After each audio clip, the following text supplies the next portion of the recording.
Today, we're looking at an important aspect of bass fishing that often goes overlooked. How important is it? Well, it can often mean the difference between catching a few fish and catching tons of fish on a consistent basis. And you better believe the pros know all about this. Stick around, we're going to talk all about it. Ooh, I got him. That's a big fish, kids. Oh my goodness, that's a big fish. Oh my gosh. Oh my goodness, that's a big fish, kids. This is, whoa, where you going, buddy?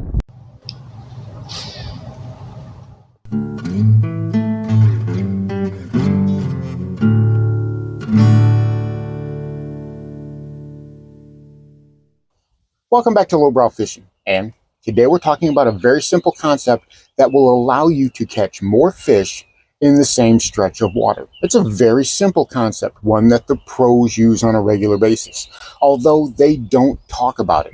I don't fault them for that. You know, they keep a lot of things close to their vest. They keep a lot of the best secrets to themselves because they do it for a living. It's how they keep food on the table. So giving out all the good stuff, a lot of times I don't fault them for that. But this is something that they do. You know, when you see a video about the new crankbait or the new spinnerbait or whatever that they're talking about, they're not lying, but what they are holding back some of the good stuff. We all know that. Well, today we're going to be talking about what a lot of that good stuff is, what a lot of that juice is. Now, before we get started, if you like bass fishing content that tries to be inclusive, whether you're working from a boat or whether you're fishing from the bank, and always thinking about budget because not everyone's got a lot of money to spend on bass fishing gear, this is the channel for you. Click that subscribe button down below. I would really appreciate it. And while you're down there, give this video a like. It really helps the channel. So what am I talking about? Well, we've all heard of the concept of a follow-up bait, right? You're working a spook, fish blows up on it, and you miss it. You immediately put that rod down and you throw a bait right to that same spot, a different bait, a jerk bait, a floating worm, or whatever, to try to get that fish to strike it immediately so you don't lose that chance while that fish is amped up. We all know that a follow-up bait is a proven way to catch fish we missed the first time around. Well, something similar called the complementary bait, right? It's a complementary but opposite bait to what we're normally working through a stretch of water. I know it sounds crazy. You know, when I'm out on my little plastic boat, the wind pushes me around, and that's what I do. I get in one part where the wind's blowing and I drift all the way across the lake, whether I'm going north or south or whatever. Then when I get to where I'm done fishing that stretch, I fire up the little big motor and I head right back down and I go through it again. And I'll work that area 2 or 3 times if I've located fish in there. If there's no fish, I keep going. But if I go through there and I've gotten a couple of bites, I'm going to go back and I'm going to work that water again. But as we've talked about before, bass get wise to what we're throwing, and they get wise really, really quickly. So I'll catch a few on the first pass, I'll catch a few more on the second pass, but on the third pass, I may not get any bites. That's when it's time to switch to something opposite yet complementary. Now, what do I mean by that? Well, let's talk about it for a second. Last time I was out on the big lake, I was fishing this guy right here, my brand new H2OX, H2O Express Chrome jerkbait. I've had several of these through the years and I keep losing them, but they're great jerkbaits. That's why I keep getting them. They're like $5 and they catch fish. If someone tells you you've got to have a $25 jerkbait to catch good fish, buy one of these and prove them differently. And obviously, Old Lowbrow fishes a jerkbait on a spinning reel. It's how I do it. I get so much flack for this, saying you don't fish a jerkbait on a spinning reel. I do, and I get a lot of great bites doing it. So I hit the stretch of water that I wanted to fish. I had the conditions where I knew this was going to work. Had some good wind, had a lot of murk in the water, and we've had some great sunshine. So I knew this was going to glint under the water. I knew it was going to have some shine to it under the water. And I also knew that I could work it in such a way that I could elicit some really good strikes. You know, headed out to the water, tied that on, and started throwing that around. And almost immediately, I landed into some really nice fish. We got the old Chrome H2O Express jerkbait tied on, brand spanking new. Just tied it on, just going to start to make some casts with it.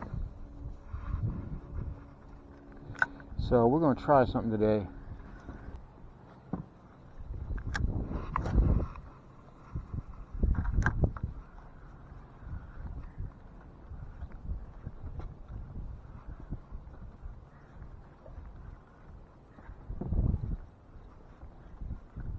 There we go, I got one. Not bad one either. Not a bad one either. All right, that's actually a really good fish. Come on, buddy. Oh, he's good. No, you're not throwing me. You're not spitting me. I got to get you over here quick. Get you in the boat. Oh, that's a nice fish. That's a 3-pound bass, kids. A little bit north of 3 pounds. Let me get him. Yep. And that's where the big fish are. Gorgeous fish. 2.5, 3-pound range. Beautiful. Probably not quite 3, but in that range. Beautiful fish. Gorgeous fish. Thank you, buddy. We sure do appreciate it. Oop, and there he goes. All right, let's go catch another one just like it. So, caught a really nice 3-pounder within the first few casts. That was amazing. That tells me that I was in the right place, the right time with the right bait, right? Everything was working together. Should be a great day of fishing. I started working it through there, and there was a particular type of retrieve that I was using. It was almost like how you would burn a crankbait. You'd burn it really quickly, and then you pause it. And then you burn it really quickly, and then you pause it. I was doing something very similar with that jerkbait. I was working it very fast, very frenetically. I was twitching it through the water, and then I would let it sit. Almost like fishing, a combination of summer and winter type of retrieve, where I would let it sit 5 seconds or so, and then I'd start working it really fast again. And that's how I got those great bites. Remember, having the right lure is only part of the equation. Lures don't catch fish. Let me say that again. Lures don't catch fish. Technique catches fish. Technique over tackle 100% of the time. If you can remember that, if you can remember the technique is more important than the tackle, you'll find that you can catch some fish on things that nobody thinks that you should be able to catch fish on. So I went through there, I caught that nice 3-pounder, and at the end of that run, before I went back and I started fishing again, well, I started to work that jerkbait in the same spots, in the same way. All right, going back to the old H2O Express jerkbait, caught one on it right at 3 pounds. So we're going to try catching another one on it. I'm going to crank that down good, leave it sit, and I'm working it quick, and then I pause it. Almost like you would do the burn with the crankbait and then pause it. Except this, I'm actually letting it suspend. I'm working it pretty good for a bit, and then I turn around and pause it. And that's what's been getting the big strikes today. Crank it down, let it pause for a second, and then crank. Ooh. Oh my goodness gracious. That's another big fish right there. He was on it before I could even start. It's another, yeah. It's another fat toad. That's another nice one. Close to 2 pounds. Pound and a half, but that's still a really nice one on that Chrome H2O Express jerkbait. Working it like crazy. Nice fish. Thank you, buddy. Appreciate that. And there he goes. All right, let's go get some more. So you see how I'm working that bait. As I said, I'm working it very fast and then pausing it. Rip, pause. And I am getting absolutely destroyed on the pause. And it's kind of crazy because whenever I'm jerking it and then I pause it, then I'm moving it again, that's when I'm feeling the fish there. I'm not so much feeling that big bite, right? Whenever you're fishing it and you feel the fish bite on it, goes boom, boom, boom, boom, boom, and then you can lean into it and bring that fish to the boat. That's not what was happening. Whenever I let it pause and then I started working it again, that's when the fish was there. On the third pass through that same stretch of water, because you've got to keep fishing it, there were no takers for that jerkbait. They were pretty much done. I caught all the fish going through there that I was going to catch on that jerkbait. And I wasn't disappointed. Caught several really nice fish. But the next thing I had to think about is, okay, I know that there's fish in this area. I know there are active fish in this area. What else can I use to keep the bites going? And as I said, I'm going with something complementary yet contradictory. And that's when I started throwing this. Good old spinnerbait. I knew this was going to be the perfect counterpart to that jerkbait. You know, I still had the flash because we had sun, and the spinnerbait's great during the wind. But instead of being herky-jerky and all over the place, this is a steady wind. So quite a bit of the opposite. Doesn't have any rattles, relies more on thump and flash. Instead of being all over the place, it's a nice steady retrieve.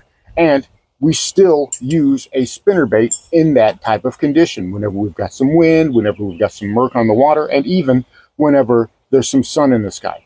I tied that on, and I went to work, and I'm telling you what, quite honestly, disaster struck. One of the absolute most gut-wrenching things that ever happened when I was bass fishing. Check it out.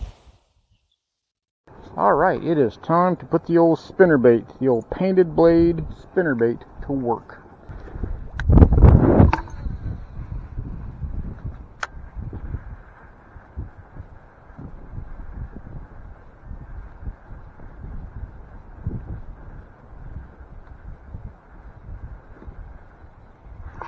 Ooh, I got him.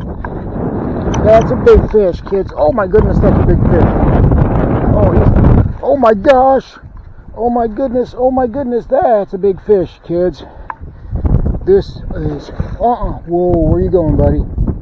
Get out of my shirt. Come on. I gotta get you up in the boat. And he broke me off. I was trying to get him up in the boat, and I couldn't get the butt of my rod out of my shirt. He broke me off. Thank you, universe. Old Lowbrow lost a giant. Yes, Old Lowbrow lost another giant. That bass was huge, and it's hard to tell in the video. I'll try to throw a freeze frame up here, the best shot that I have of that. But if you notice the size of this spinnerbait in that bass's mouth, you see the size of the spinnerbait. It was the same size as this one, although it was a different spinnerbait. But that fish was huge. That fish was at least from here to here long. It would have been that big. 6-7 pounder, who knows? It was absolutely huge. And you hear in my voice when I realized, when it busted the first time and did the head shake, and I understood this was a once a year bass. But the old universe converged against me as usual. What happened is right as I was bringing that bass up to the boat, a gust of wind blew and caused the tail of my shirt, the bottom of my shirt, to wrap around the butt of my rod. And it was tangled in there good. If you notice in there, I'm trying to walk up the rod to be able to pull that rod tip up. I could not get it down to thumb it. I could not get it to boat flip it because the rod tip was stuck down. I couldn't do anything. And that bass was moving back and forth like this. It rubbed the string up against the side of my boat. If there's a little plastic lip right there, it rubbed that string right up against there and cut it. And I knew it was going to happen. I got a great look at that fish. I know all you see is me trying to reach down for the rod, but it was a great fish and I ended up missing it. But after I collected myself, because one of those things, right? I would much rather get skunked than lose a giant fish. I'm weird that way. Losing a giant fish is the worst, and I'd much rather just get skunked. So that catastrophe notwithstanding, I knew I had gotten it right. As soon as I tied that spinnerbait on, I was able to get a giant bite. So that spinnerbait was the perfect complementary opposite presentation to that jerkbait. So while that jerkbait darted all around and acted very frantic in the water, that spinnerbait went right through, steady, solid retrieve, and instead of using a lot of rattles, it used more thump and flash to generate strikes.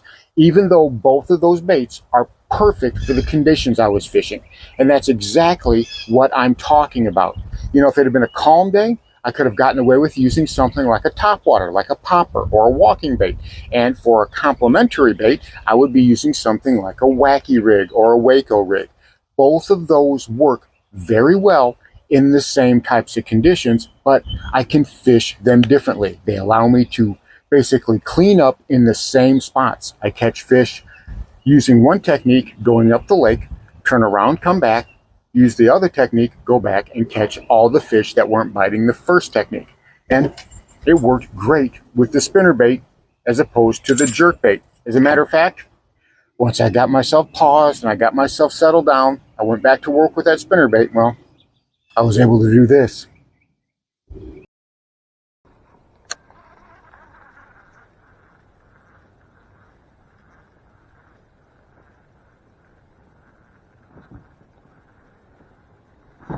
Oh, there we go. That's another good fish right there. Oh, yeah. All right. On the spinnerbait. You are not getting away. That's another good fish, but you are not getting away. You are not as big as the last one, but you're still not bad. You're still not bad. Follow-up bait. Spinnerbait, bladed jig. Not bladed jig. Jerkbait. Jeez Louise. All right. Pound and a quarter, pound and a half, somewhere in there. Nice little bass. Gorgeous color. Thank you, buddy. Appreciate it. Oh, let me see something here. Well, no rough patch on that one, but sometimes they do. All right, thank you much, buddy. Appreciate it. Let's see if we can't catch another one. So, not as big as the fish that I would have liked to have catch, but still very productive. That's something we as anglers need to remember, that if we can have a complementary opposite presentation whenever we head to the water, we can keep fishing the same areas. We can make our pass, even from the bank. Walk down that bank, and if you're catching fish, come back to where you started, maybe go through it again. Just because you're catching fish, don't stop. Keep going, right? You can work that water in passes. Catch the fish, come back, work through it again, and if you're not getting the bites, switch to a complementary opposite. Use something that works well under those same conditions, but is an opposite type of presentation. If it's loud you start with, go quiet. If it's something that's top water, go something subsurface. If you're using a bottom bouncing technique, maybe use something that's a little bit more suspending.